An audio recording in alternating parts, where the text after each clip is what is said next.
Hello student, welcome to ignite the academy of science. आज के lecture video में हम लोग पढ़ने वाले हैं फुल वेव रेक्टिफायर के बारे में। जैसा कि लास्ट वीडियो में हम लोगों ने समझा कि हमारा रेक्टिफायर क्या होता है, एक ऐसा डिवाइस जो अल्टरनेटिंग को कन्वर्ट करता है डायरेक्ट करंट में। और हम लोगों ने पढ़ा हाफ वेव रेक्टिफायर के भी बारे में, और आज हम लोग पढ़ने वाले हैं फुल वेव रेक्टिफायर के बारे में। लेकिन उससे पहले हमें यह समझना पड़ेगा कि ऐसा क्या प्रॉब्लम आ गया कि हाफ वेव रेक्टिफायर के बाद हमें बनाना पड़ा फुल वेव रेक्टिफायर को। तो सबसे पहले हम लोग थोड़ा सा ड्रॉबैक समझते हैं हाफ वेव रेक्टिफायर का। देखिए, हाफ वेव रेक्टिफायर में जो एफिशिएंसी होती है वो केवल और केवल 50% होती है। इसका मतलब यह हुआ कि हर हाफ साइकिल का जो करंट था हाफ वेव रेक्टिफायर में वो हमारा ब्लॉक हो जा रहा था, और केवल हाफ साइकिल के ही करंट को हाफ वेव रेक्टिफायर कन्वर्ट कर रहा था डीसी में। मतलब हर बार 50% करंट या वोल्टेज का हमारे पास वेस्टेज हो रहा था। तो इस प्रॉब्लम को सॉल्व करने के लिए हम लोगों ने बनाया फुल वेव रेक्टिफायर। तो चलिए स्टार्ट करते हैं हम लोग फुल वेव रेक्टिफायर के बारे में। फुल वेव रेक्टिफायर के बारे में मैं आपको बता दूं कि आपको क्या क्या पढ़ना है। सबसे पहले आपको आना चाहिए इसका सर्किट डायग्राम कि फुल वेव रेक्टिफायर को आप किस तरीके से बनाएंगे। दूसरा, हमें पता होना चाहिए इसका वर्किंग कि फुल वेव रेक्टिफायर हमारा किस तरीके से काम करता है, किस तरीके से ये अल्टरनेटिंग को डीसी में कन्वर्ट करता है। तीसरा आना चाहिए हमें इसका इनपुट और आउटपुट के बीच का ग्राफ कि इनपुट करंट हमारा किस तरीके से वेराई कर रहा है और इसी के करस्पॉन्डिंग आउटपुट करंट हमारा किस तरीके से वेराई कर रहा है। तो चलिए स्टार्ट करते हैं। सबसे पहले हम लोग इसका समझते हैं सर्किट डायग्राम ना। तो सर्किट डायग्राम बनाने के लिए हम लोगों को यूज करना पड़ेगा step down transformer.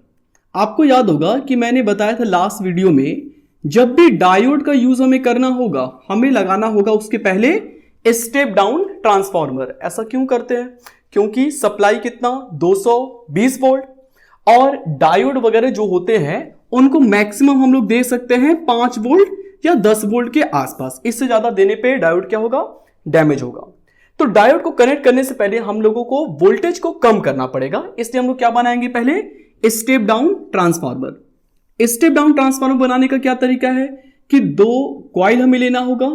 Primary coil में नंबर ऑफ टर्न्स हमारे पास ज्यादा होना चाहिए और सेकेंडरी कॉइल में नंबर ऑफ टर्न्स हमारे पास कम होना चाहिए।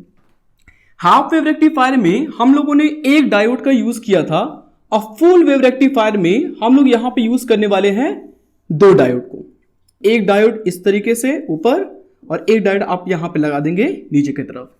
जो लोड होगा हमारा वो इन 2 डायोड के बीच में कुछ इस तरीके से कनेक्ट होना चाहिए।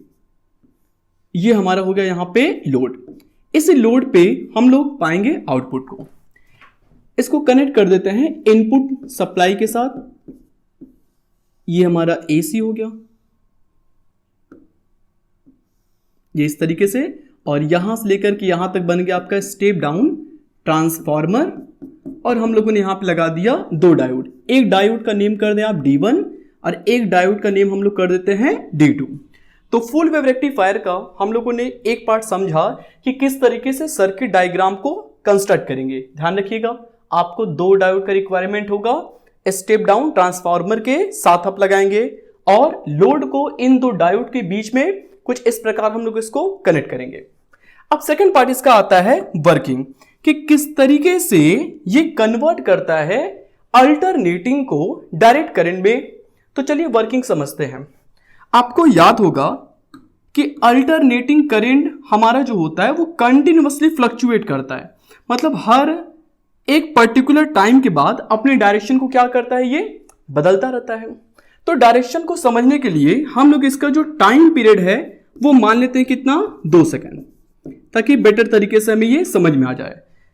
यहां पे ये देखिए ग्राफ है, ये आपका इनपुट है और इसके करस्पॉन्डिंग आउटपुट है। इसको साइड में कर लेते हैं हम लोग। देखिए, अगर टाइम पीरियड 2 सेकंड है, इसका मतलब यह हुआ हर 1 सेकंड के बाद करंट का जो डायरेक्शन होगा वो रिवर्स हो जाएगा।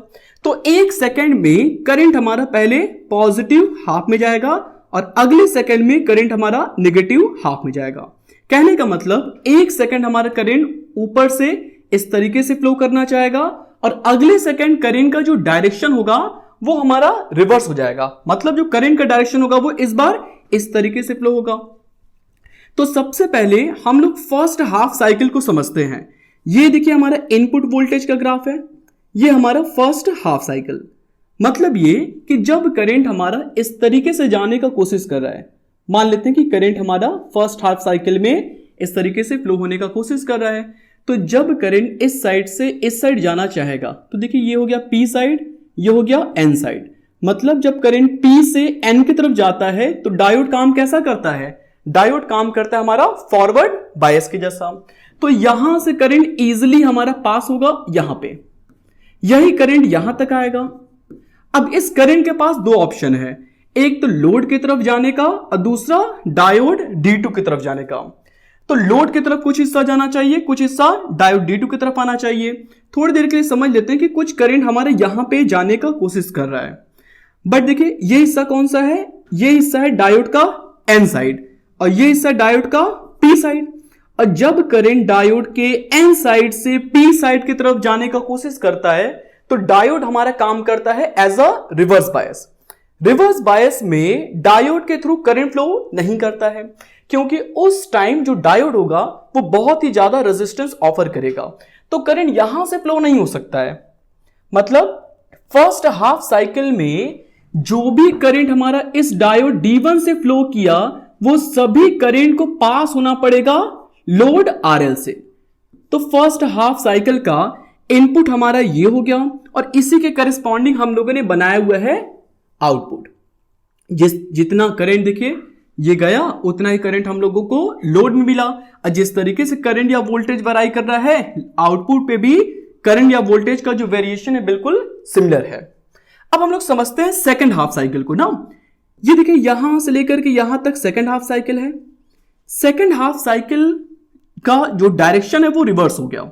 इसका मतलब अब क्या होगा, करंट ये जो ऊपर से जो फ्लो कर रहा था इस बार करंट क्या होगा, नीचे की तरफ से फ्लो करेगा, डायरेक्शन इसका बदल जाएगा। तो इस बार करंट हमारा फ्लो करने का कोशिश कर रहा है डायोड D2 से ऊपर की तरफ।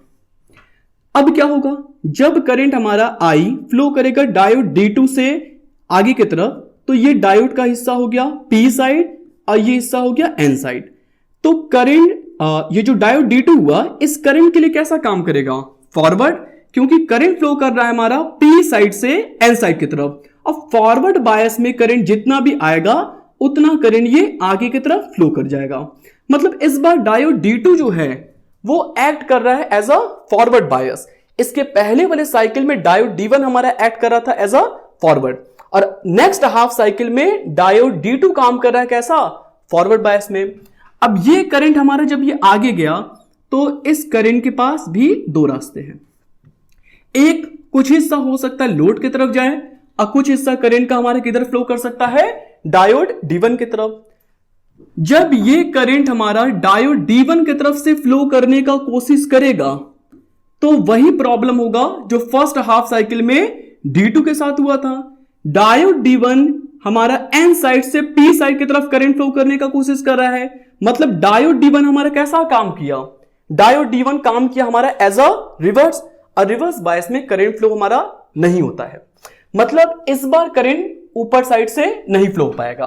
तो जो भी करंट हमारा डायोड D2 से गया वो सभी करंट हमारा लोड के थ्रू पास होगा और इसका जो डायरेक्शन होगा वो सेम होगा जो पिछले वाले हाफ साइकिल के आउटपुट का डायरेक्शन था। मतलब ये समझिए आप यहां पे कि इनपुट का तो डायरेक्शन हमारा रिवर्स हुआ। इनपुट में एक बार करंट प्लस में गया, एक बार माइनस में गया, लेकिन आउटपुट में जो हमारा यहां पे डायरेक्शन बन रहा है वो हर बार क्या बन रहा है, सेम बन रहा है। फिर नेक्स्ट हाफ साइकिल में ये प्रोसेस रिपीट होगा। फिर इस बार करंट यहां से फ्लो करेगा तो डायोड D2 कैसा काम करेगा, रिवर्स। और फिर जब करंट का डायरेक्शन चेंज होगा तो डायोड D1 क्या हो जाएगा, रिवर्स। और ये प्रोसेस हमारा रिपीट होगा और हर हाफ साइकिल का आउटपुट हम लोगों को यहां पे ऑब्टेन हो जाएगा। और जो आउटपुट का डायरेक्शन होगा वो हमारा यूनी डायरेक्शनल होगा, मतलब अल्टरनेटिंग करंट हमारा कन्वर्ट हो जाएगा किसमें, डायरेक्ट करंट में। तो इस तरीके से हमारा फुल वेव रेक्टिफायर जो होता है वो काम करता है और ये पूरे साइकिल के, पूरे इनपुट साइकिल के जितने भी करंट होते हैं और वोल्टेज होते हैं वो कन्वर्ट कर देता है किसमें, डायरेक्ट करंट में कन्वर्ट कर देता है। इस नोट्स का आप स्क्रीनशॉट ले लीजिएगा और मैं इसका लिंक डिस्क्रिप्शन में दे दूंगा, उसको आप डाउनलोड भी कर लीजिएगा।